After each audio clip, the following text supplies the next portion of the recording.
Thank you so much for spending time with us, you guys. We're so excited to show you this episode. Before we get started, we're doing a giveaway. We're trying to reach 200,000 subscribers, so make sure you guys sub, like our video, share the video, and of course comment that you've done all that, and you will be entered into our giveaway. Thanks everyone, let's get started on our episode.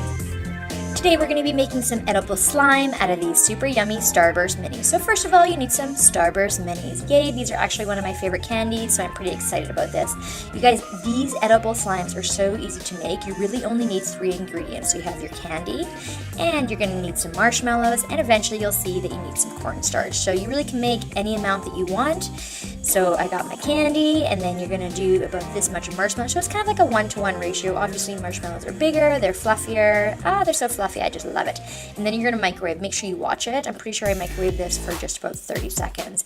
And a warning that candy always gets hot, so make sure you guys are super careful, and of course have adult supervision if required. Carefully mix it in together. This stuff gets so sticky, so make sure that you guys are keeping your fingers out of it unless you want to have candy stuck on your fingers. But yeah, just to warn you, it gets super sticky. Sometimes it takes a while to stir in, but it's all worth it. So the next step, which you're going to see here pretty quick, is putting cornstarch in, and that is the key to turning this into slime that you can touch. So as you can see right now, it's super sticky, sort of like spider web-like, and we're going to turn it into some pretty awesome slime that you can sort of play around with your hands. So here's the cornstarch. You can find it in the baking aisle at your grocery store. You need to just add this as you need it, and you'll notice you can add a little bit at the beginning, and then as you mix it in, you'll find pockets that are still sticky. So feel free to add more cornstarch because you want to be able to touch this slime without getting it stuck to your hand. So it's really sort of a personal preference, especially depending on what sort of candy you use. This stuff is extremely sticky with the Starburst, so I end up adding quite a bit, but you'll see that it really turns out well. And the cornstarch, the beauty of it is that it gives it a nice, smooth, soft texture to your slime. After a lot of mixing, look at this beautiful slime. I can touch it without my fingers getting stuck. Super smooth, and of course it's going to be so yummy. I can't wait to try it, but look at that nice stretch. And if you want a more defined color, of course you can separate your Starburst. Maybe you even do 4 separate colors, and then you can twist them together and just have a lot of fun.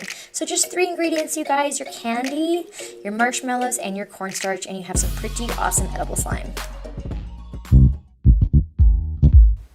I love pugs, so we're going to start with our playful pugs. And the beauty of this drawing book, you guys, is that it starts things off super simple. So look at us. We got the head, we got the body, you got to add the little tail, the little ears, and then all you have to do after that is add the legs and the paws and the face. And you guys, look at that. You draw your first pug. Maybe it's not your first pug, it's my first pug. I just think these are the cutest dogs ever. And look, now they have little friends. Aw, so cute.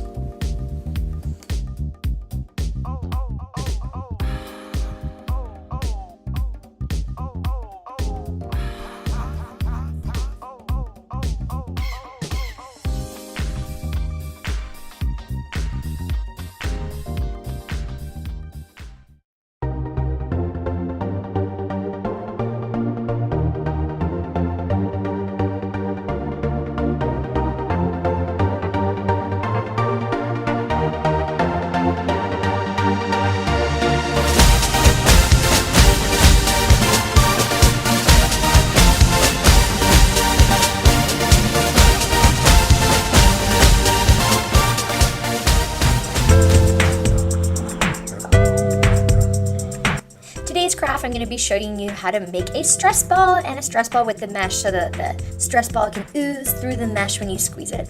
This is super easy. You can actually really use anything to put in your balloon as long as you are able to put it in your balloon. So I'm just going to be using glue, white glue that is, because I like the look of it when I squeeze the balloon. You can sort of see the white through the balloon.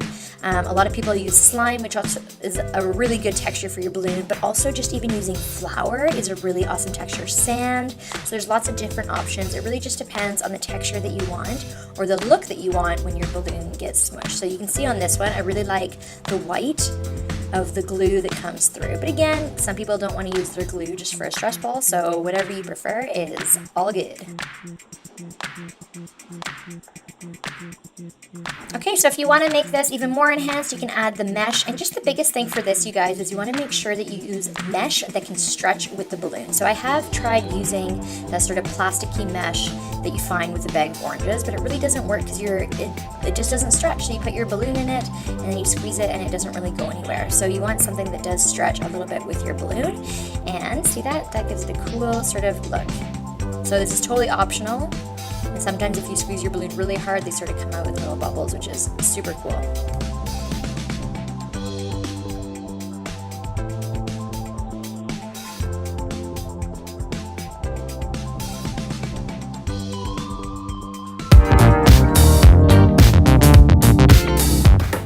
Our activity for today is finding 10 differences between these two pictures. I personally love these activities, so I'm just going to stop talking now and you can just sort of see if you can find them.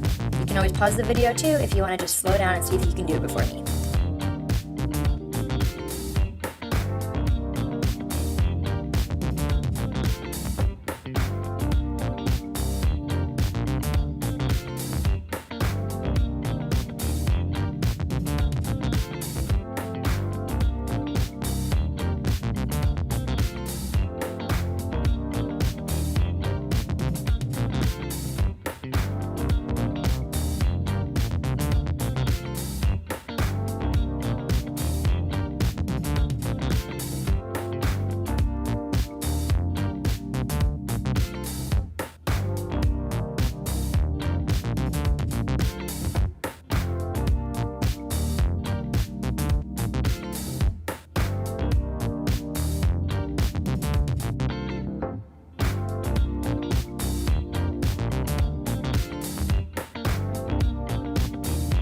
That's our whole show for today, so thank you so much for watching to the end. And you guys, just a reminder, we're doing a giveaway, so we're trying to reach 200,000 subscribers, so make sure that you're part of the fun. Enter into our giveaway, and we'll be sure to let you know who wins once we reach 200,000 subscribers. Thanks, everyone.